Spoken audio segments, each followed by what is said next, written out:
what are the types of fluids? If somebody asks what are the types of fluids, how the types of fluids can be defined, right? So what are the types of fluids and or the fluid types? How I can describe about the fluid types? So as far as the fluid types are concerned, this is already discussed when we are talking about the Newtonian fluids. The Newtonian fluids and non-Newtonian fluids, that is based upon the Newton's law of viscosity. Based upon the Newton's law of viscosity, we have defined these types of fluids there as ideal fluid. So ideal fluid is the one where there is no shear stress acting on that particular fluid, where there is no shear stress is acting on that particular fluid. So that fluids we call it as ideal fluids, right? And the real fluids, yes, there are where there is a shear stress directly proportional to the velocity gradient. The real fluids is where shear stress is directly proportional to the velocity gradient, and here the frictional effects are coming into the picture, or viscous forces are coming into the effectiveness. And what is the Newtonian fluid is which obeys the laws of Newton. So that is shear stress is directly proportional to the shear stress. Sorry, shear stress is directly proportional to the velocity gradient.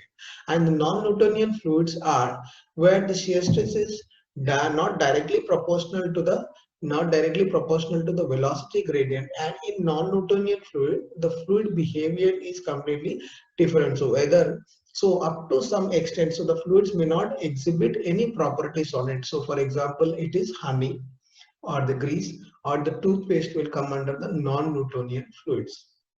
Now, what is this ideal plastic fluid is? So, where the fluid will offer resistance up to where the fluid will offer resistance to the shear stress, where the fluid offers the offer resistance to the shear stress up to some extent, that fluids are called ideal plastic fluids, right? And now coming to the incompressible fluids. When coming to the incompressible fluids, whereas the incompressible fluids is where the fluid will not undergo, any compressibility effects. Now the question comes, what exactly these compressibility effects are? So in order to simplify this one, so what exactly the incompressible fluid is? In your flow process, if the density doesn't change, within the flow process or within that system of process, then it is called as the incompressible fluid. If the fluid density does not vary within that flow process, then it is called incompressible fluid.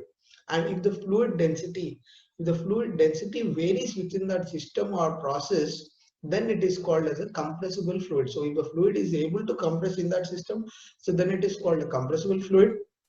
Where the fluid does not compress on that particular system, then it is called as the incompressible fluid. But actually we are talking about the types of fluids, whereas the incompressible fluids is density, whereas the incompressible fluid is density does not change with respect to the flow variables. Density does not change with respect to the flow variables. And whereas in a compressible fluid, the density varies with respect to the flow variable. Flow variable may be the density, pressure, velocity, temperature. With respect to this one, if the flow density varies, the fluid density varies, then it will be called as compressible fluid. If that doesn't change the density, then it is called as an incompressible fluid. And as far as these fluid types, that is incompressible and compressible fluids are concerned, so that is purely depend upon the density. So the best example for the incompressible fluids is, that is liquids, whereas the best example for the compressible fluids is the gases. Although liquids are compressible to some extent, but but the effectiveness which we are considering with respect to the air, that is very negligible effects we are getting the compressibility in the liquid. So liquids can be treated as incompressible fluids and air can be treated as compressible fluid. So that means the gases are compressible, whereas the liquids are bit incompressible. So that means they exhibit negligible compressibility effects on the fluid. So that it is called as a incompressible fluids. Now let us see some fluids which are real, which are ideal. So that means let us see the behavior of the fluids, the real and the ideal fluids, right? So how do we classify these types of fluids based upon its behavior? So let us concentrate on that point.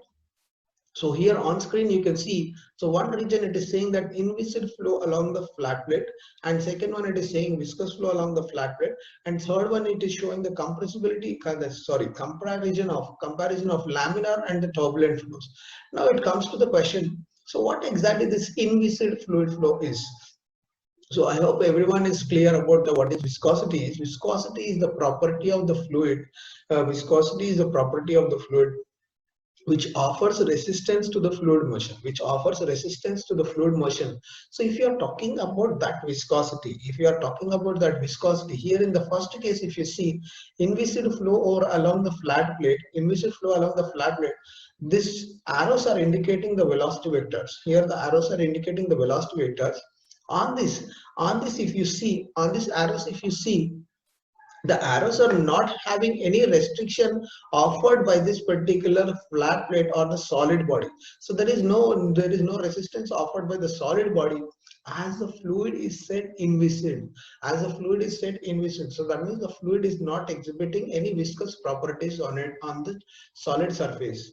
But this is not a real case. This is an ideal case where the fluid is inviscid in nature. So that means the viscosity of the fluid is not available. The viscous properties or viscosity is assumed to be zero in that case. And in the second case, when you see where if I take the viscous fluids, how exactly the fluid velocity would be?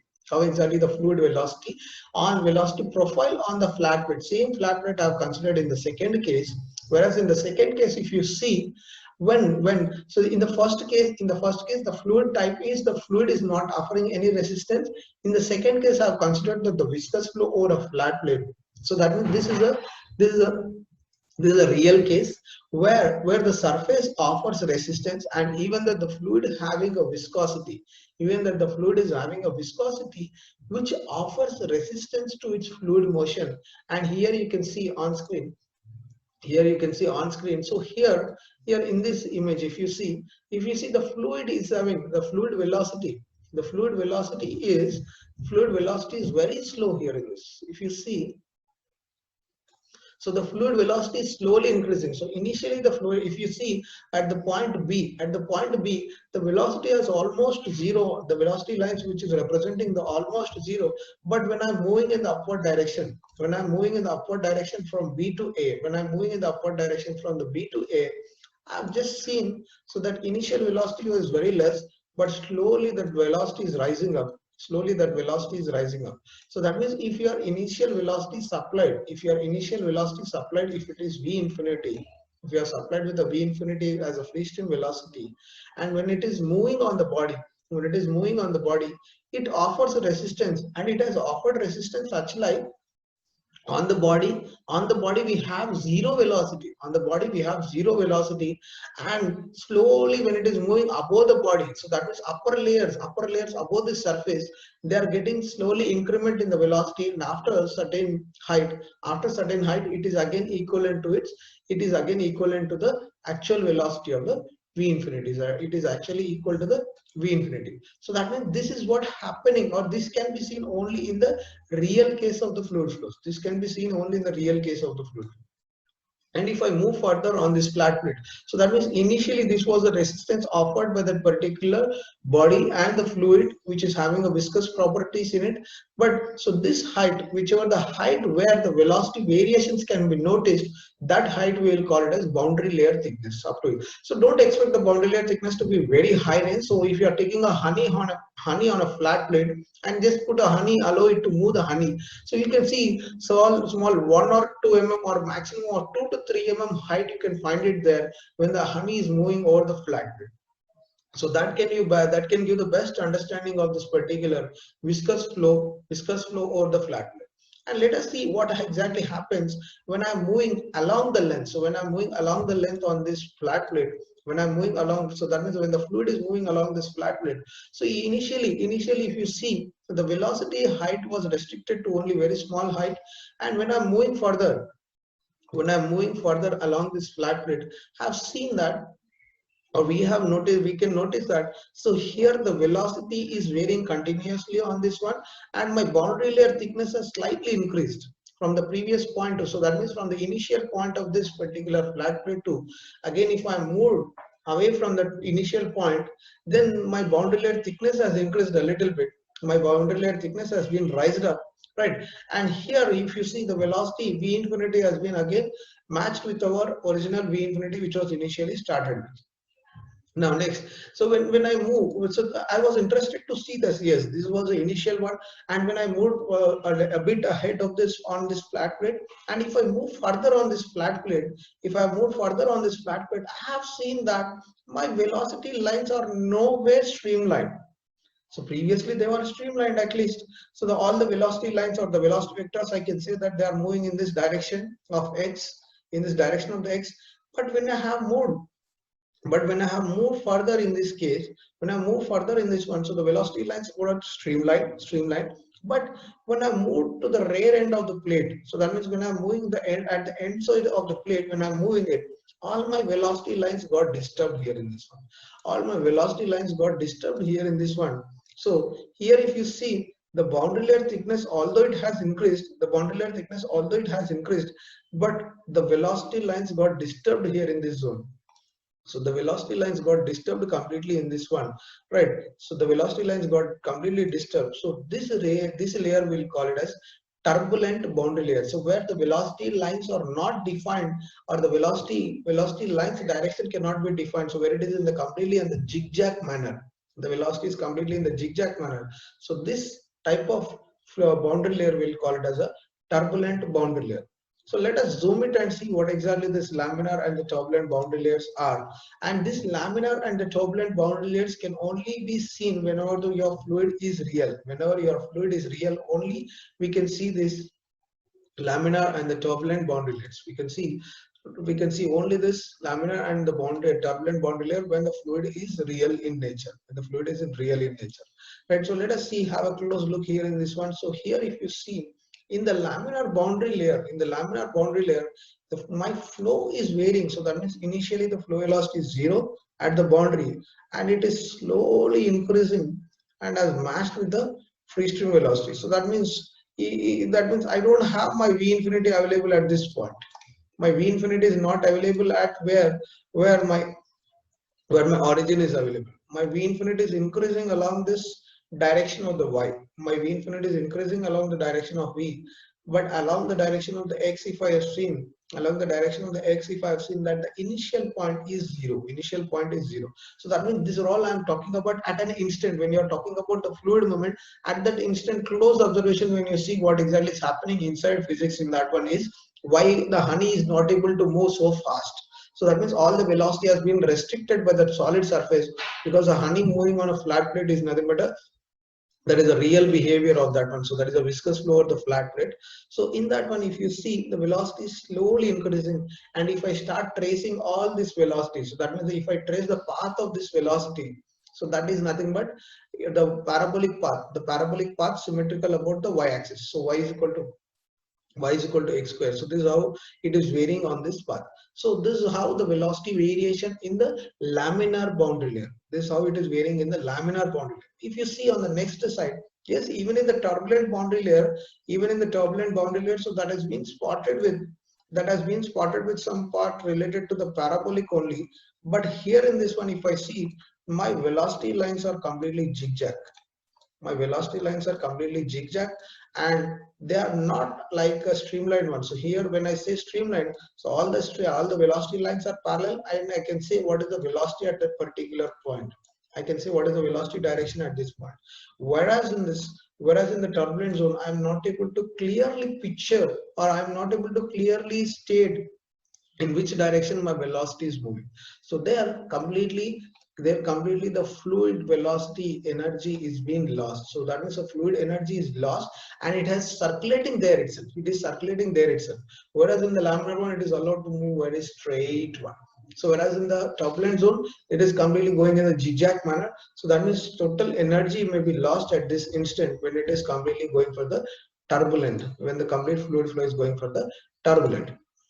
Right. So now when you're talking about the steady flows and unsteady flows, when you're talking about the steady flows and the unsteady flows, whereas the steady flows is with respect to the time. So that means the flow properties which does not vary with respect to the time, right? And whereas the unsteady flows are where the flow properties vary with respect to the time. What are the flow properties means? Maybe viscosity, pressure, density. These are all the flow properties which vary with respect to the time. Then they are called as steady. Then if they are allowed to vary with respect to the time, they are called it as, if they are allowed to vary with respect to the time, they are called unsteady flows. If they are not allowed to vary, they are not varying with respect to the time, then that type of flows we call it as steady flows. So next we'll discuss about the compressible and the incompressible fluid flow. So let us compare this compressible and incompressible fluid flows. What exactly the incompressible fluid flow is?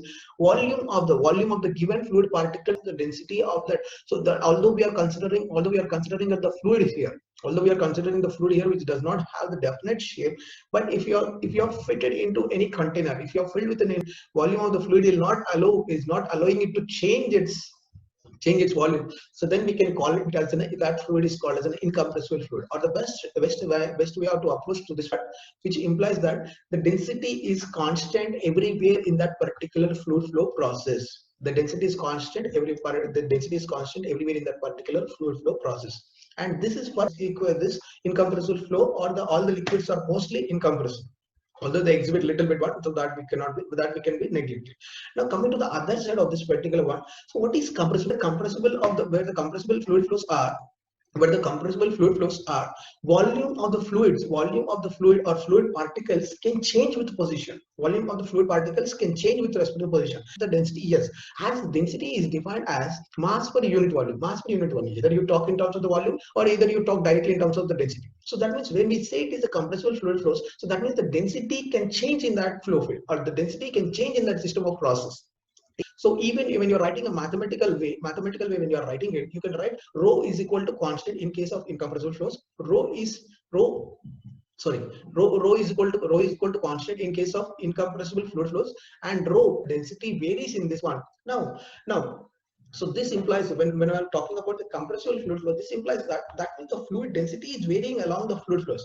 Yes, so that is depending upon with respect to this, the density may vary in that fluid flow process. The best example for the compressible flows is the gases, and for incompressible fluid flows is liquids. Liquids are incompressible. Now in order to discuss about, as if you are talking about the aerospace engineering or aeronautical engineering, or if you are related with respect to the Mach number is what exactly is Mach number? Is a ratio of the speed of the object to the speed of the sound, speed of the object, or velocity of the object to the dimensionless number. It is a velocity of the object can be aircraft, object can be car, right? So the velocity of the object to the velocity of the sound, or velocity of the sound, right? So when we are talking about this Mach number, where it is a ratio of the velocity, so that it is a dimensionless number. It is a dimensionless number when velocity of the object to the velocity of the sound is less than 1. When the velocity of the object and velocity of the sound is less than 1, so that type of fluid flows we call it as sub. And when the velocity of the object to the velocity of the sound is greater than 1, velocity of the object to the velocity of the sound is greater than 1, so that type of fluid flows we call it as. Generally depending upon the Mach number, even the compressibility effects will come into picture when we are talking about this gases. When we are talking about these gases, so that is based upon go for the compressibility effects. So that can be best demonstrated by using the isentropic relations, how this particular Mach number with respect to the different properties will vary. So as far as this is concerned, so velocity of the object to the velocity of the sound, it is a ratio of.